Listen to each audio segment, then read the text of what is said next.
Turn it up. Welcome to the first edition of Turn It Up. Our special guest, Ronaldo Mulitano. Ronaldo, are you named after the Brazilian soccer player, the one with a gap in his tooth?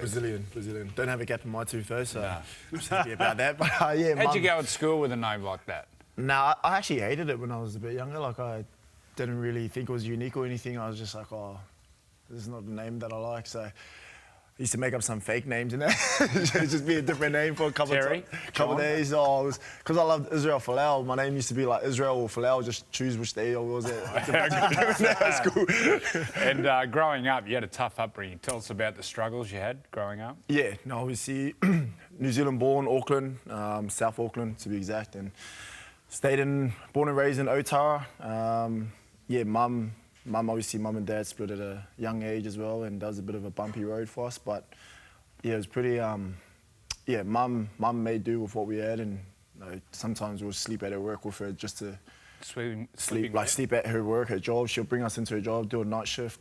She used to be in like a course in, I think, and then she used to just bring us in because no one else to look after us. We're pretty young as well, so but yeah, we had some things in our life, our junior life, that probably no kid should have seen. But I think, yeah, when I look back at it now, super proud and super blessed that I've got to live this life so far. Cool. The one thing that's important though is you keep giving back. I know you work with Streetside Medic, Daniel Noor. Yeah. You know, there's some other stuff you do. Why is that important to you? Yeah, just I think, when I'm 6 feet under, I've got nothing to take with me. I want to leave my legacy as my family's legacy, my last name of being the person that provided and looked after the community, and thought about everything else but himself. And although at 80 minutes, I try not to put myself in that 80 minutes and put myself outside of that, just a rugby league player circle. And I want to be someone that's giving us all outside of the game, and just being a good ambassador for the game outside of it as well. So that's me. Now, Ronnie, I'm glad you've re-signed with the Sharks, because there's a few issues with a few of the boys. Now, I couldn't get the footage, unfortunately, but your brother played at Parramatta. Parramatta were reportedly trying to sign him, so what Ronnie would do, he'd steal all his brother's clothes, wear his Parramatta shorts and training shirt around the house, and have a look at himself in the mirror to envision that he's there playing for Parramatta. You're a twin. Yeah, twin. So thankfully the vision of him in the mirror obviously looked that good. So the Parramatta gear compared to the Sharks gear, you obviously like the Sharks gear better. Yeah, the boys, I had no clothes around, must have been all in the washing. I had to go sneak my brother's paramedic shorts on. The boys got a hold of it, and we had this thing like at the club where we have like Derek of the Week, and it's basically shaming whoever's done something stupid throughout the week, and the video popped up and Gaza must have been in the back of the room, so that was frowned upon, but lesson learnt, hard lesson, but yeah. How important is that fun around the club?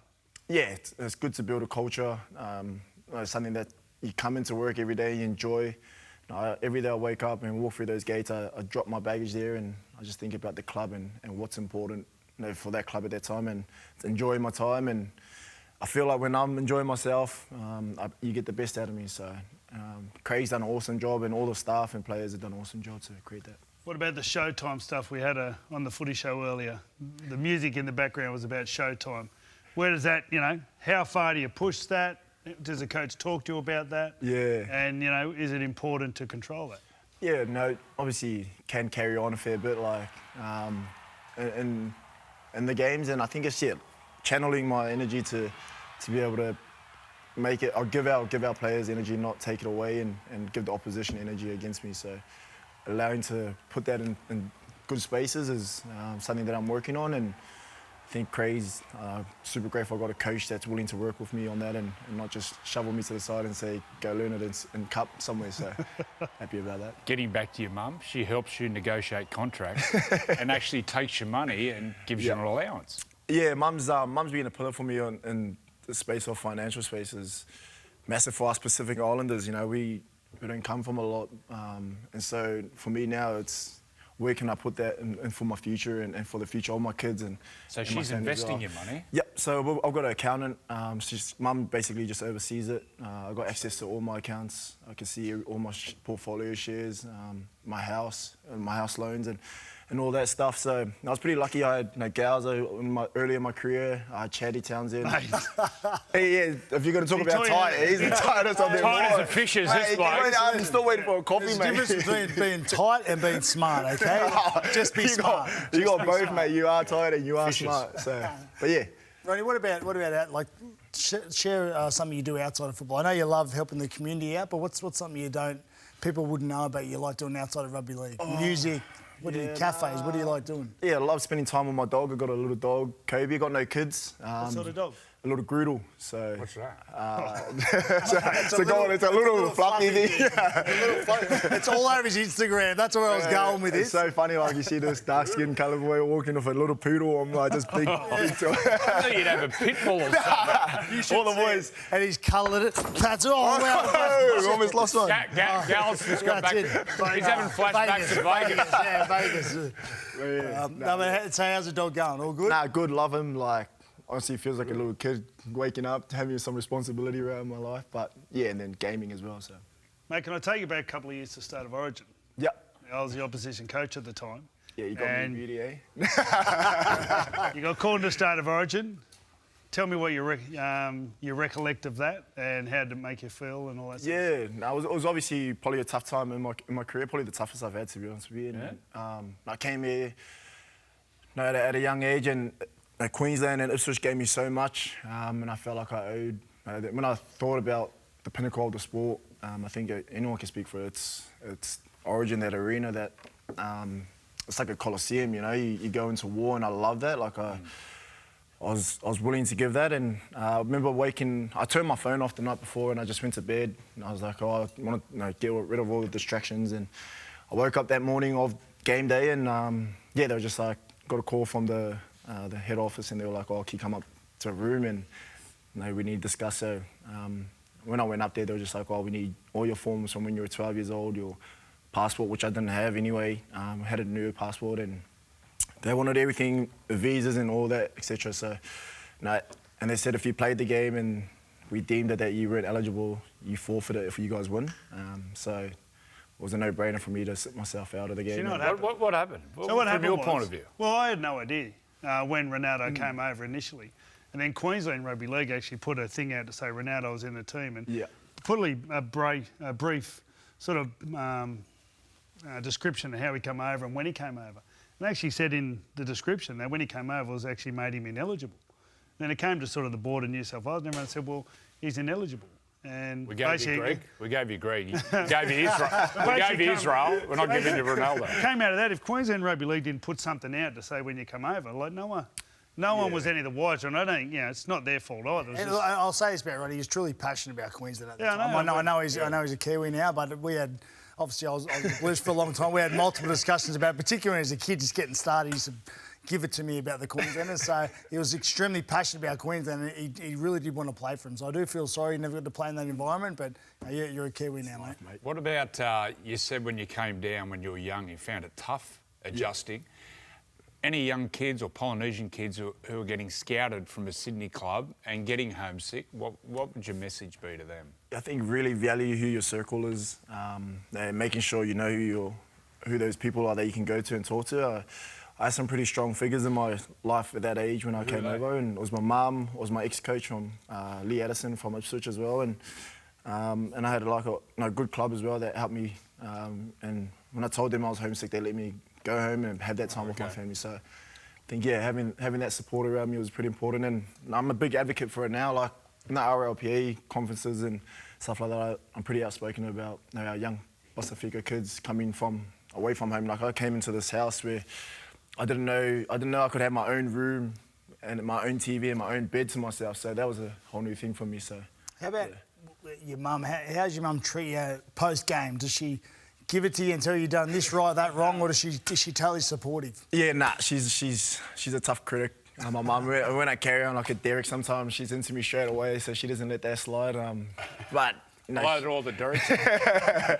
But mum's pretty tough on my performance, and my brothers are pretty straightforward as well. They either went really well or you went really bad. There's no in between. What about playing for the Kiwis when you thumped the Aussies? How was that? I loved that, I loved it. Because I remember the week before we played them, and obviously got embarrassed in Melbourne, which was pretty disappointing, but we felt like we didn't play our game well, and I've got to give credit to Madge, who on the off-field, he brought us back together and made sure that the main focus was the footy that week, and we have so many generational talents in our team that I felt confident going into that next game. What's it mean when you put the Kiwi jersey on, you look in the mirror? What's that mean to you? Super proud. Obviously, watched Sean Johnson as a kid, knowing all these greats like Manu Vatuvai, who was there when he was a winger as well. So, filled with pride, and even going back and playing in front of all my family and friends was a special moment for myself and family. So good. Did you play against Manu?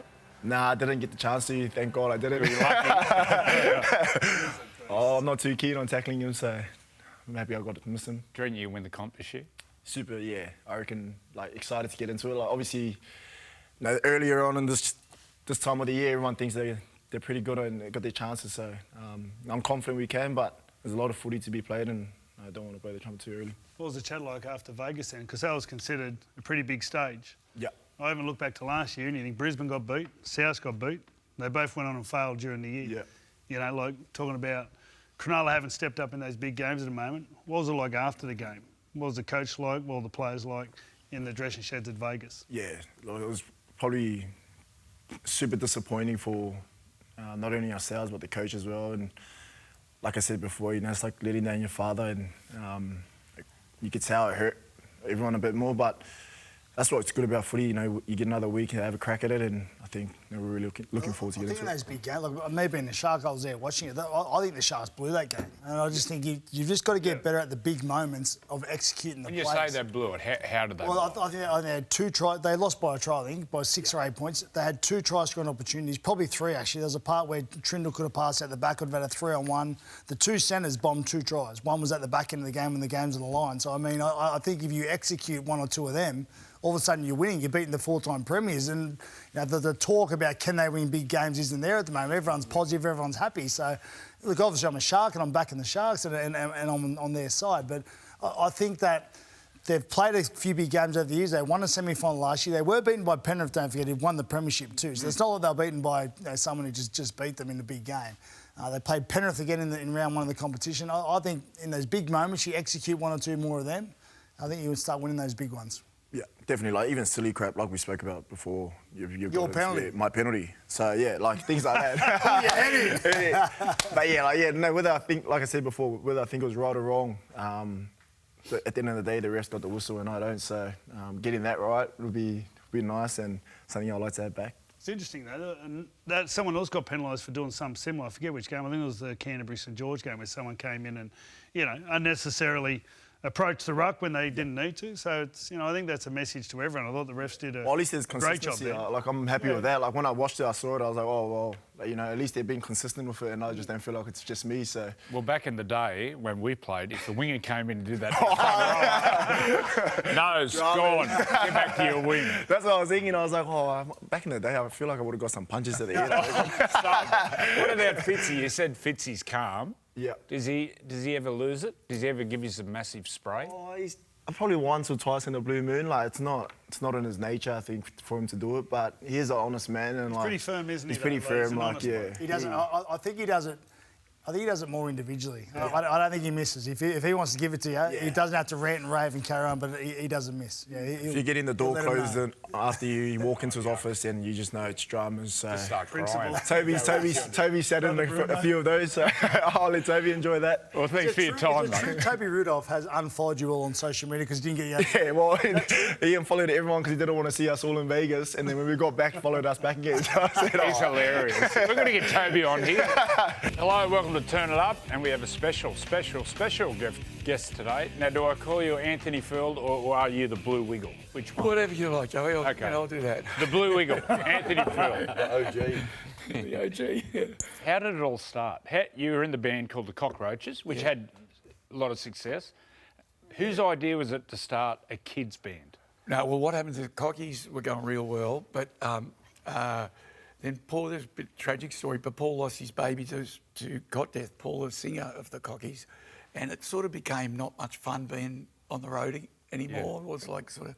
So I said to myself, I've got to go get a job or another trade. So I became a preschool teacher. I went to uni. Sorry, mate. Am I? No, yeah, keep going. Oh, yeah. So I went to uni, became a preschool teacher. So I kind of left the Cockies because of that tragedy. And, you know, it was just, we were young kids when that happened to Paul, and it was like, well, we weren't mature enough to take it. And then, so I became a preschool teacher, and that's where the Wiggles came from, you know, so. Or just being around little kids? You well, singing songs or something? Yeah, you do singing songs and stuff like that, but also I listened to the children's music out at the time, and I thought, wow, the Cockies had a bit of an edge to it, so we'll make a preschool group with, you know, a bit of rock in it, and it worked. And on your way. So how'd it go, like, mentally? Like, you go from being, you know, living the dream, you're a rock star. You know, you're playing it now, you know, you're living the life.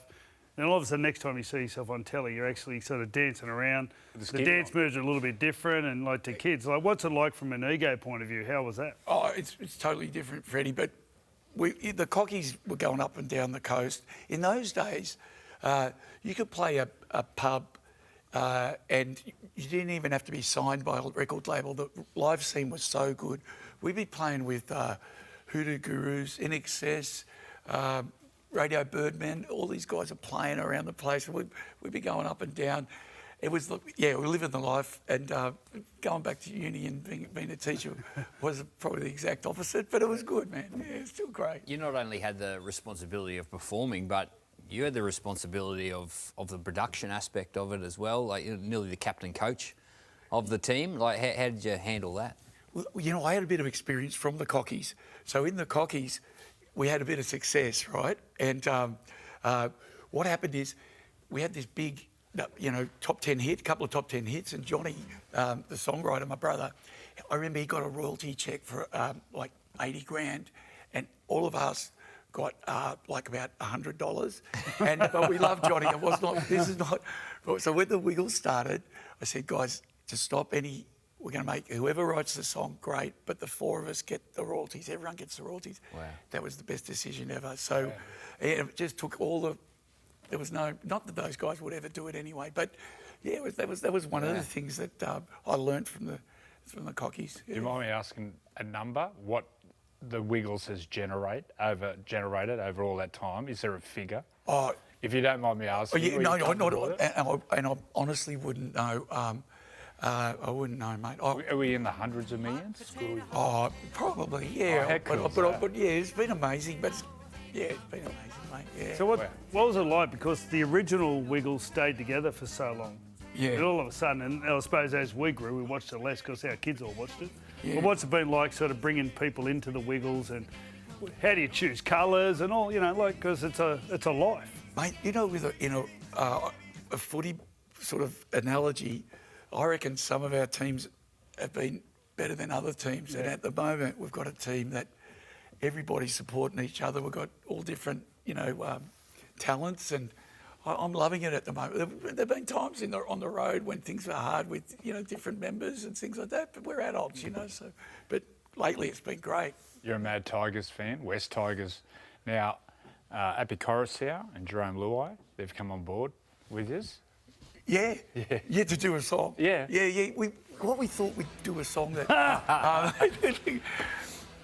We did a couple of songs to play during the game, and there are dance moves as well with them. Yeah. Like, you know. Not how to get beat by 40. No. That's not a dance move. We actually wrote a victory song, and every person we told that to said, "Oh, how many times they're going to play it?" Well, Jerome's he's a bit of a singer, isn't he? He's not just a bit of a singer. He plays. Guys, have you heard him sing? Yeah.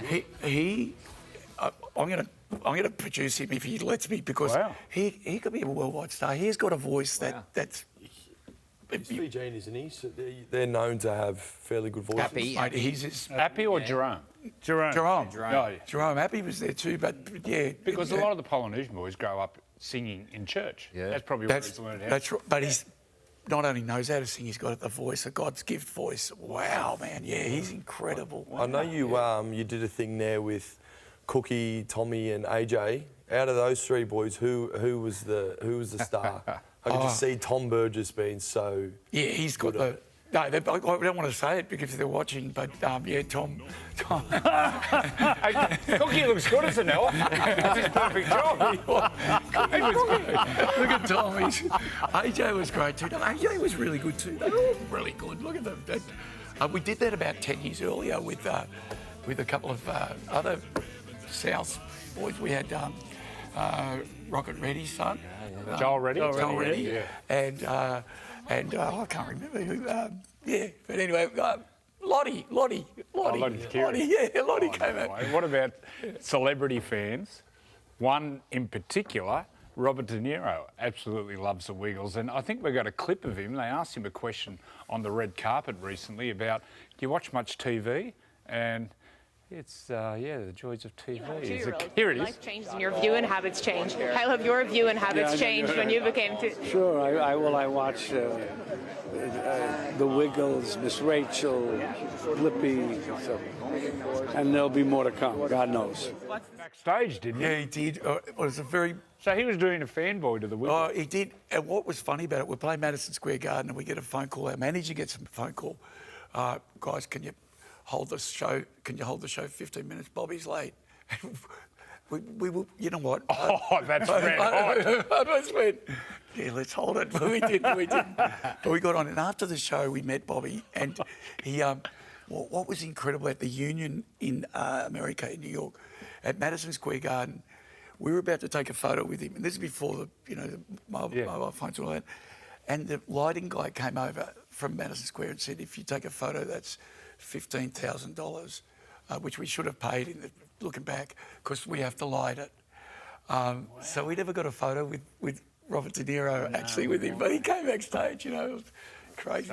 Was that when it went big time, when it went over to the States? The game at the moment, the NRL, has taken a couple of games to Las Vegas, we would have seen last week, but is that where it really hit the big time? Oh, absolutely, Billy. We were going over to America with Steve Irwin, and Steve, which was really funny, he wasn't known in Australia, but he happened to do an ad for I think it was UPI, one of those. He did an ad where he was Steve, and that went around America. That's where he became really famous, and we were put on Disney Channel 4 times a day, and that's where we became amazing. What about the Balmain Wiggle? There was strong male that you wanted to buy, the West Tigers.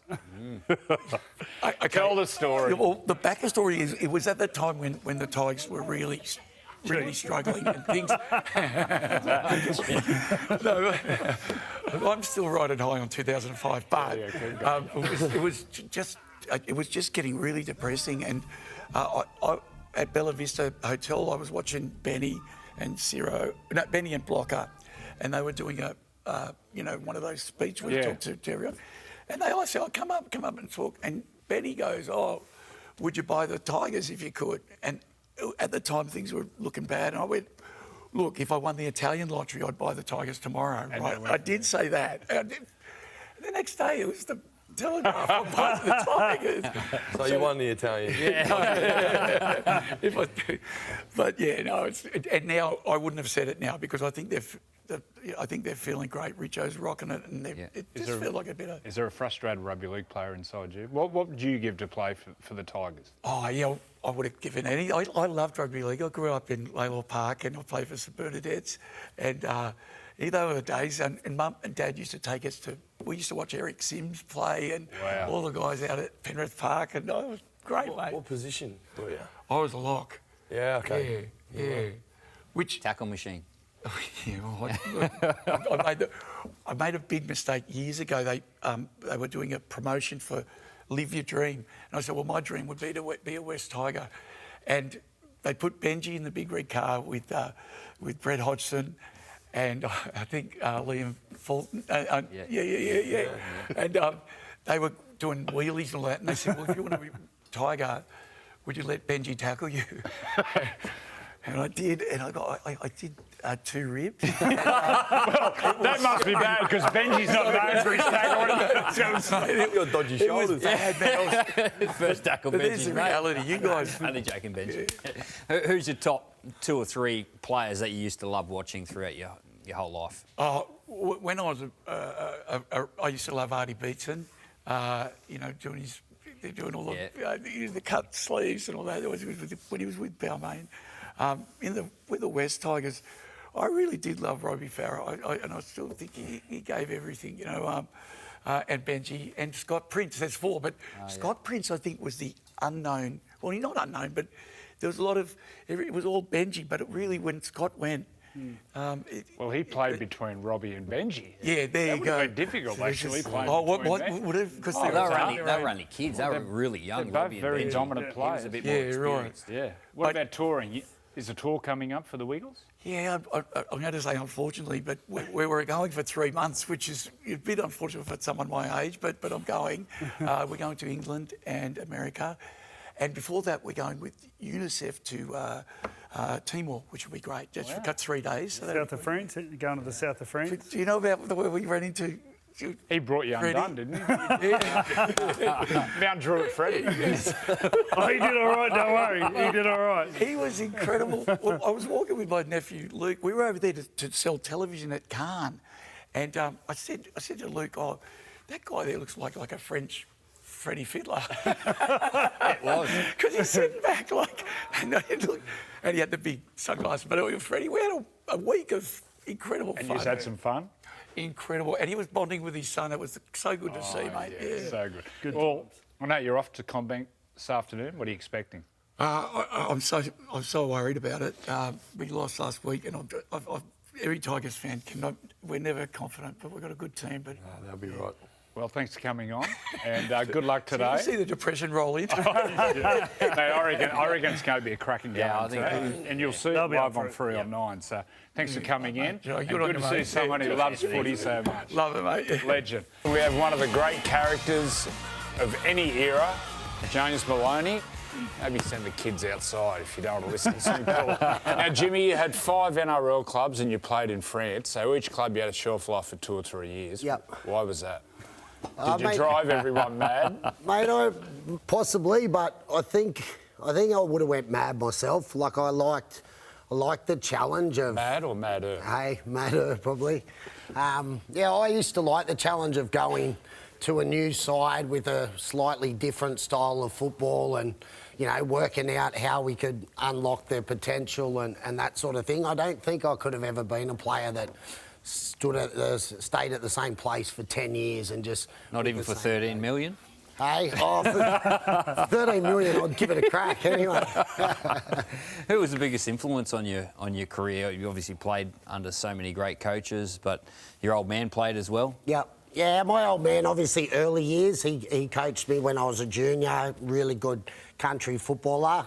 He had probably a massive effect on me and teaching me about the game, and then I was very lucky to have, Craig Bellamy, Ivan Cleary, Trent Robinson. If you look through the last 10 years, they pretty much got all the premierships between them there. So had a lot of influence there. And as I said, everyone's got a little bit of a different philosophy, a slightly different view of the game. And I think by going around and experiencing all that, then you learn more about football and the game yourself. So, it was good for me. I think you had a different view on the game as well. The story I like when you went down to Melbourne, they used to do these army camps, and I got told the one where you had to stay up at night, and they reckon they went and they saw you, you had your thing up and you were asleep. Yeah. Tell us about that. Well, it was like the second night, so it was like Bill would have known. They do the 3 days, so it's over 2 nights, and the first night you're lucky if you get 45 minutes sleep, and then the second night they put you up and you stand there with your big backpack on holding this iron bar and you're sort of waiting, and then your head starts playing tricks on you. You think people are coming. And then we were just staying up and I was just like, mate, I've had enough. So I found this little bush and I threw my bag in under there and I hid myself in. And then they come through and picked everyone up and they didn't see me. So then they didn't realise until they got back, and then we're in blue. I was blue team and you had a number. Yeah. So they do a sound off, blue 1, blue 2, blue 3, and then there's this pause and Willie Chambers goes, blue 5, where's blue 4? And I woke up to these blokes spraying me with torches on there. What are you doing? Oh, mate, get out of here, I'm done. Have you got a favourite club? I get asked it a lot, mate. I don't have any bad relations with any of them. I left everywhere on good terms, and I had a good time in all of them. You got to pick one. Pick one. Have to pick one. I would only probably say the most tight-knit club I was part of would have been Roosters. Yeah? Yeah, that crew there and just the setup. I think because we're... What about off the field as well? You talk about the Roosters, like someone like Kath King. You talk about, you know... Yeah, well, she's huge for the club, and I think the setup we had there when I was there, basically you come through the door and you see the girls at reception, so you say g'day, and then, you know, when you're floating around between sessions, you're walking through talking to back office staff and that. So everyone was sort of on top of each other, so you just built relationships with everyone in the club, whereas I don't think all clubs are set up like that. Sometimes, you know, there's the back office staff that are over separate and you don't really have any interaction, so that probably, you know, affects it. Well, the 2 premierships come, one from the Sharks, one from the Roosters, but you spent time at the Panthers at the back end of your career, and now what they've done now over the last 5 years, did you see that coming? Did you see Nathan getting to this level? Did you see Dylan Edwards playing to this standard? Yeah, look, I knew they had, you know, an incredible talent out there, and they were all very young when I got there.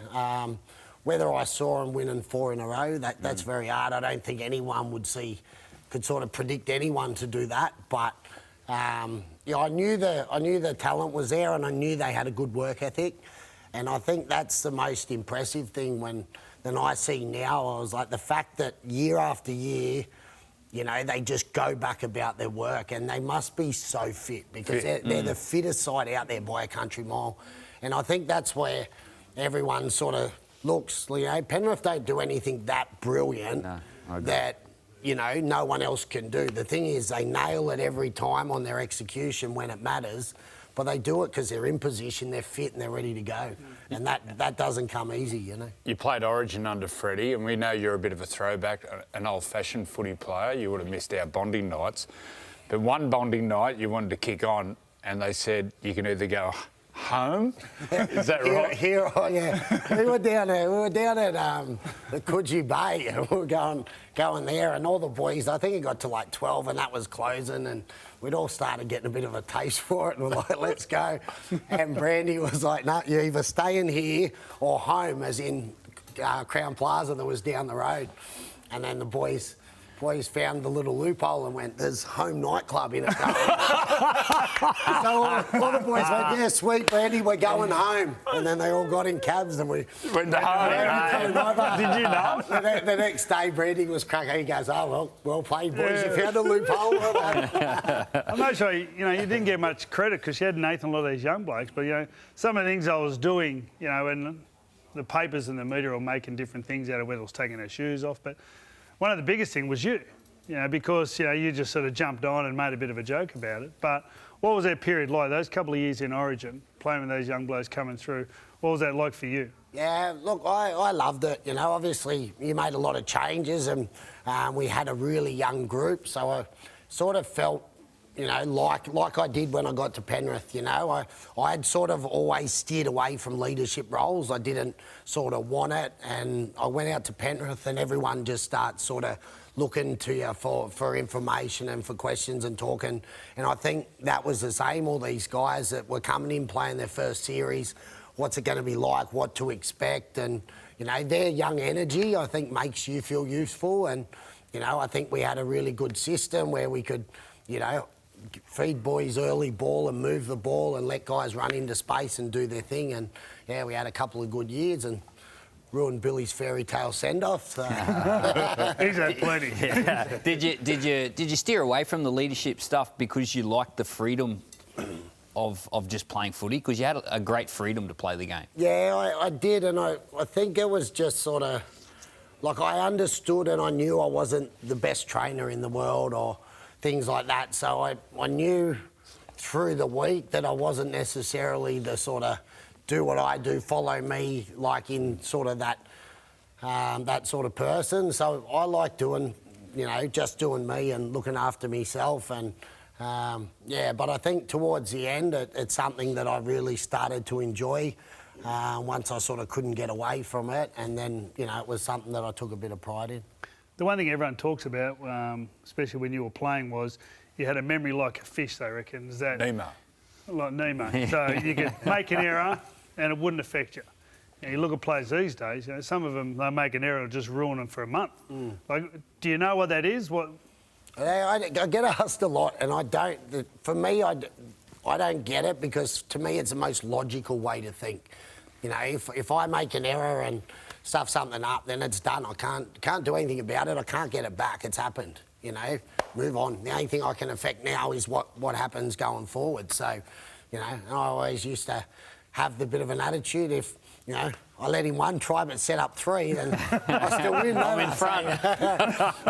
What about grand finals? What's it like to achieve it? You were in the Sharks when they won their first one. Yeah. Must have been mental. Yeah, it was unreal. I thought the build-up, I wasn't living down in Cronulla, so it probably kept me out of all the build-up, which was good. But I think it sunk in for me afterwards when I saw a guy like Andrew Eddinghausen, you know, in tears, hugging Gal, and you know, I remember looking over going, oh, this is big, eh? And, yeah, there'll never be another first for Cronulla, and so that's awesome to be a part of. And, you know, I think I came into a side that had such experience in the forward pack, which give you a platform every week that you knew what you were going to get. And then we had some exciting outside backs that their performances might fluctuate at different times, but they didn't have the effect on the game, you know, because you had your platform that you were getting every week. At the back end of your career, you went over and played in France. What was it like taking your family over to another country, speaking a different language? Yeah, oh, unreal. To drive the Frenchies mad? Hey, the Frenchies love me, mate. We only there. I went over. Before I left, I had a really good conversation with Trent Robinson. Obviously, he married a French girl and spent time over there, and he sort of gave me the insight, and I went in and I bought into trying to learn the language and all that sort of thing. And yeah, like to think that I could take my family overseas, travel Europe and that, you know, kicking a footy round, like it's unreal. What do they do when you retire? You get your wage or something? Is that right? You got to stay there? Yeah, I stayed for 2 years on the French unemployment. No, if anyone can sort of rule. So yeah, it was a great system. I played 2 years, and then yeah, there's this system where you basically can stay and get their unemployment for 2 more. So you're on the rock and roll over there. Rock and roll, enjoying every minute of it. What about some of your relationships with, like I look at Craig Bellamy, like you were one guy that could really loosen him up, and you didn't change your personality for any environment that you were in.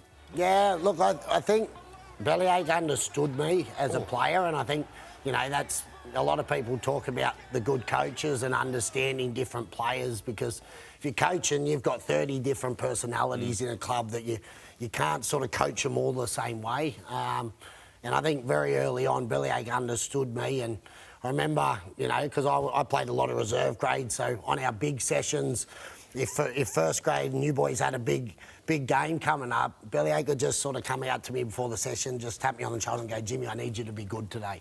And then that's all it took, and I was like, yep, sweet, right, I'm on.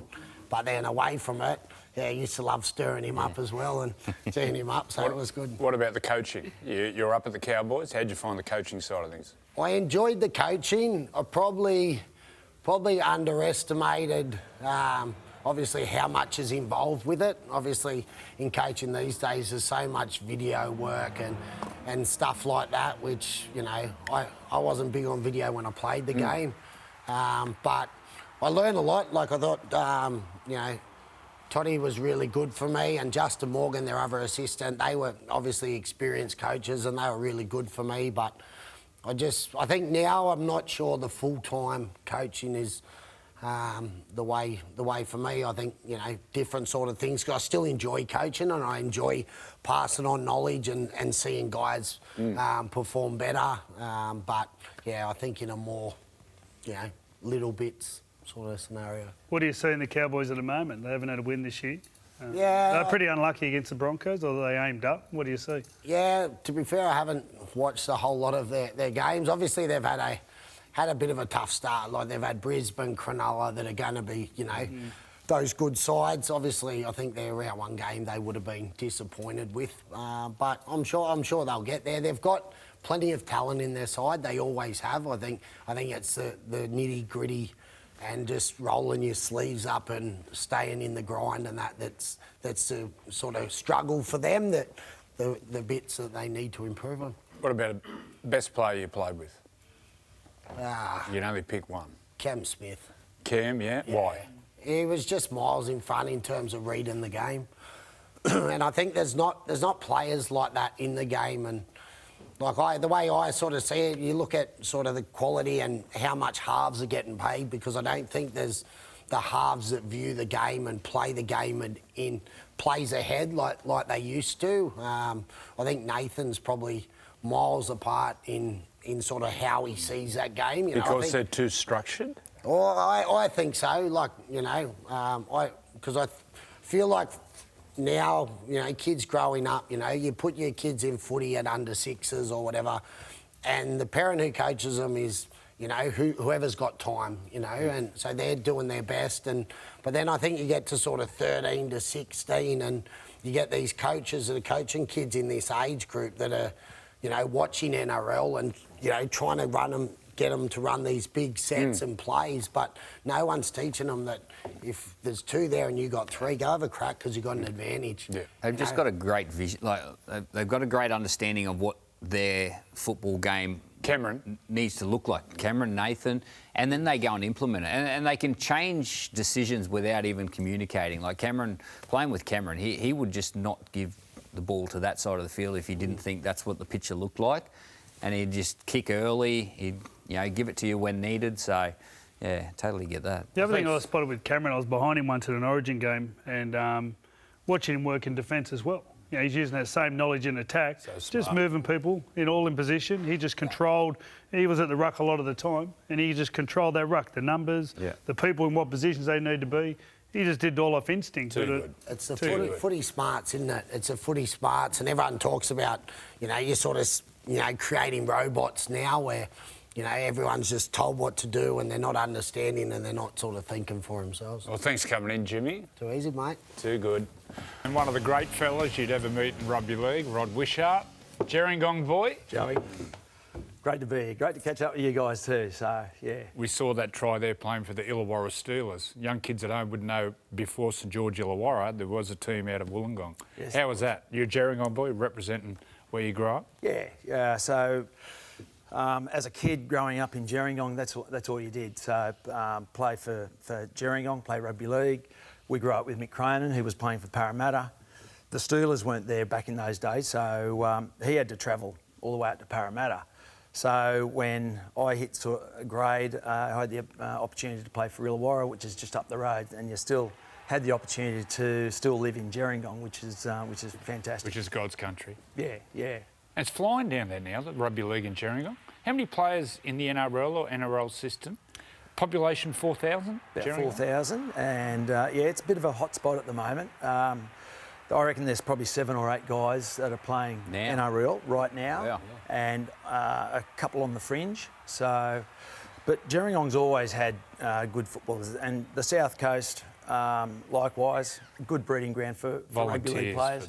For junior footy. Volunteers. A lot of the awards they've been giving out, Kiama, Shell Harbour, talk about a lot of those South Coast areas got so many people helping out. You can't run a club without good people. Yeah.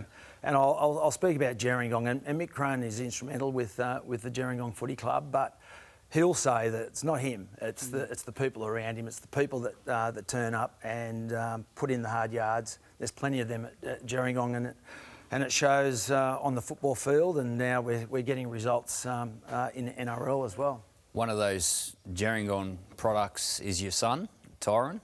What have you made of his career so far?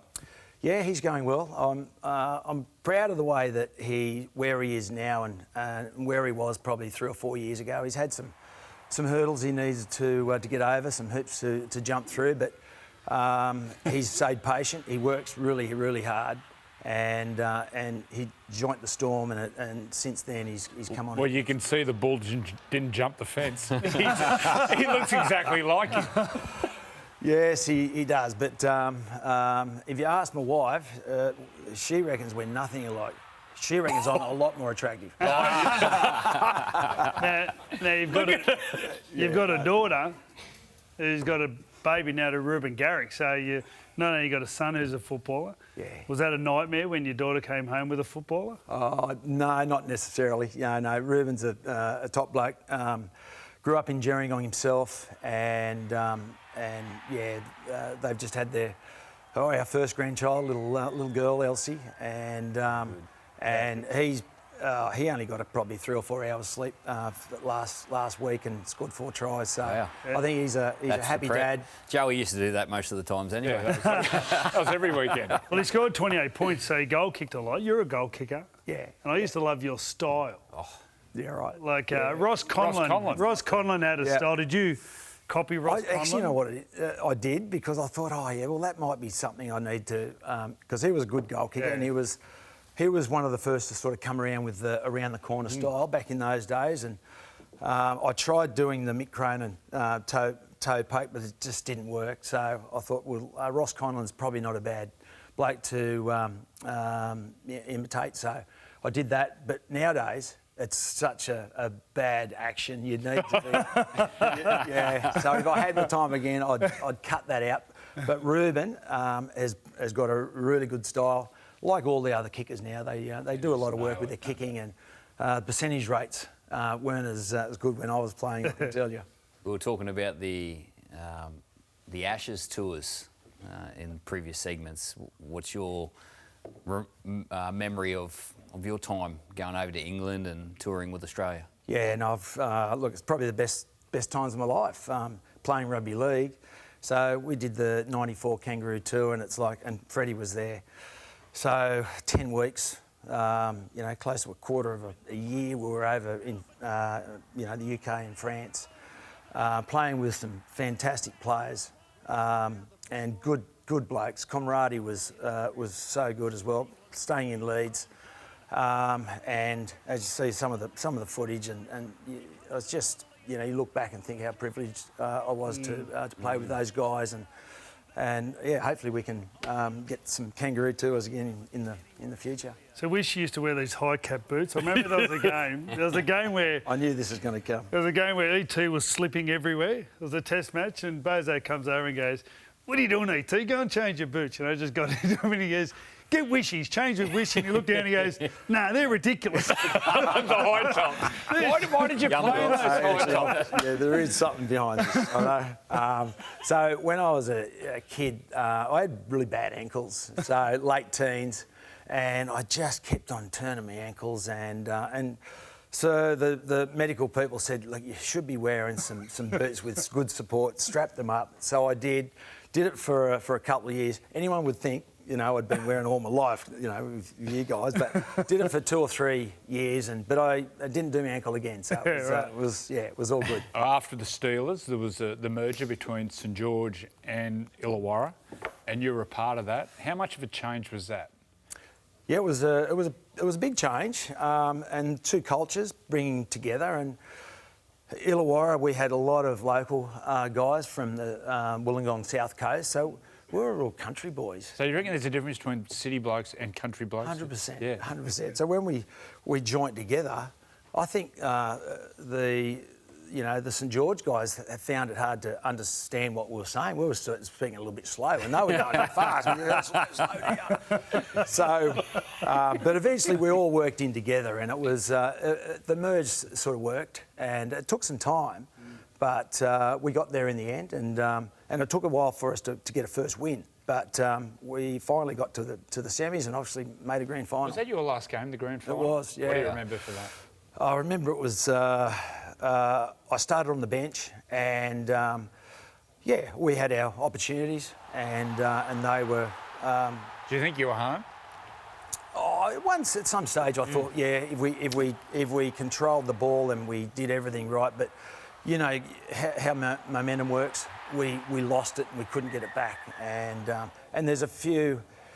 People will say at different parts of the game they'll blame that, but across the board, I think everyone's had a hand up on why we didn't win the game. We lost momentum. You played with some interesting players over that time. What about Anthony Mundine? Obviously, unbelievably talented, always spoke a lot. What was he like, behind the facade? He was great. Such a talent. He's a great fella. Yeah. No, real good, and very competitive as well, even at training, and I think that's the sort of his nature as a sports person himself too. So he had a lot to our club, and it was a different sort of fella, But combined with everyone, we all got on and obviously got the job done to get to a grand final, but we just couldn't finish it off. Where was your loyalty yesterday? Your team played against a young fella. Yeah, no, it's funny how things work, Billy. So, yeah, I think Melbourne, and it's funny how Melbourne was the team that beat us, and here I am supporting Melbourne now, and it's now I sort of understand how Melbourne work a little bit. You see what happens behind the play. I'm so happy that Tyron's at Melbourne and he's doing playing some good football, and their coaching in there, obviously. Bellamy, Craig does a fantastic job, but all the other coaches, they teach football players to be really good players. So, and yeah, hopefully it's sort of rubbed off on Tyron, and hopefully he's got a few good years in front of him. Surfing is a big part of your life? It is. Yeah, it still is. What's that mean to you? Yeah, everything. I'll keep surfing until I drop. And the surf was good this morning, and I missed out coming here. But anyway, sorry, Wishart. That's the way it works. So surfing, playing golf, it's so good. What about Origin? How good Origin? You played during that 92, 93, 94 era. Yeah. How good was Origin playing for New South Wales? Well, I was lucky. I played in 9 series through the 90s. Started in 90, played every year to 98, so New South Wales won 6 of them. So it was a good era to play. Freddie, you played in all of those as well. So it was. I look back and we had some great coaches.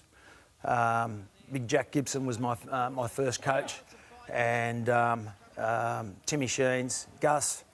Gus was such a good coach, and I know it was probably just only Origin. We say only Origin, but he's probably the best coach that I've had. It was good. How good was it? He just made you feel good about who you were and what you were doing. And I've actually got a story that involves you a little bit too, mate, because in '95 we come in and you're in the team for the first year. I was doing the goal kicking up until then, and I thought, Joey Johns, he's a good goal kicker, and I like doing the goal kicking. So I did something I don't usually do, and spoke to Gus and said, "You white-hand me." I did. I did. I thought, right, I'm going to. I'll say, Gus, I know Joey's a really good goal kicker, but I've been doing it, and I'd like to do it. And this is the way sort of Gus is, and I'm not telling you anything you probably don't know, but he said, "Wishy, I'm going to tell you something. When I pick Origin, I pick players that have put their hand up, and there's other wingers that are faster and they'll score more tries and they're more evasive." And I'm thinking, where are you going with this one, Gus? So he said, "But when it comes to Origin, I pick you because you've always got your hand up and you'll always do the best thing for your state." And he said, "If you want to do the kicking, there you go, kick the hell out of it." So, and he just made you feel so good about yourself and what you were doing. And we lost 3-0 on the back of your goal. What about you got right? I didn't play the next time. You kicked and I never got it back. What about a moment where you got in the clear and Martin Lang ran you down the Queensland front row? I wish you didn't say that. But anyway. There it is here on the screen. Yeah. He's one of the fastest forwards in history, I think. Go Wishy. What can I say? It was Matty Singh, mate. Matty Singh, gotcha. Matty Singh. Yeah. Young, fast Matty Singh. Yeah, but look back at the whole Origin, process during the 90s was so unbelievable. Rod, what do you do with yourself now? Well, I'm still working. I've got a business we've had for about 20 years. So we do automotive paints. Okay. And I've got a very good business partner that runs the show pretty well. And when the surf's good. I'm winding down a little bit. We've got a good team of people, but do that and surf, play golf, look after now grandkids. Yeah. So that's the next phase in my life, and looking forward to it. Nice. What does sport do for business? People always sort of try to create a likeness of both of them.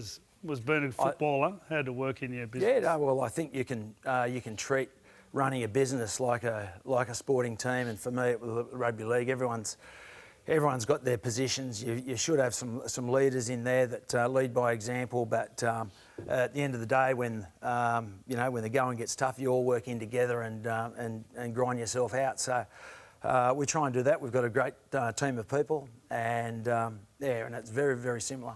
What about some of the memories? Can you pick one of your greatest memories during your career? It's really hard, you know. I always reflect back and not just one, but I really love running out at Wynn Stadium playing for the Illawarra Steelers. They're a crowd that just they support the team like no one else. So I can't single out anything, but playing in Kangaroo Tours and playing Origin and stuff, I look back and it's just really hard to put one thing into place. You got a greatest player that you've seen, played against, played with? Yeah. There's a few, and you've got two over there that that are, you know, so privileged to play with you guys, and you learn so much from other players as well. I got to play with Paul McGregor, so a teammate would be Paul McGregor. But a guy that I've played with and against would have to be Bradley Clyde. I look at him and he just did everything with the ball in defence. He was a machine. As a winger, if the ball got kicked downfield, I'd be there to try and end. Clyde would push me out of the way and say, no, get back. Yeah, I'll take this one off. So that's what he was like. And I think if you had to single out one guy through the 90s that could play right now, Bradley Clyde would be one of them for sure. Well, thanks for coming up, especially when the surf's pumping. And stick around, you're going to do the pass-off, yeah? I don't do much passing. This should be good. I'll be there. Anyway, stay with us after the break, more of the Sunday Footy Show.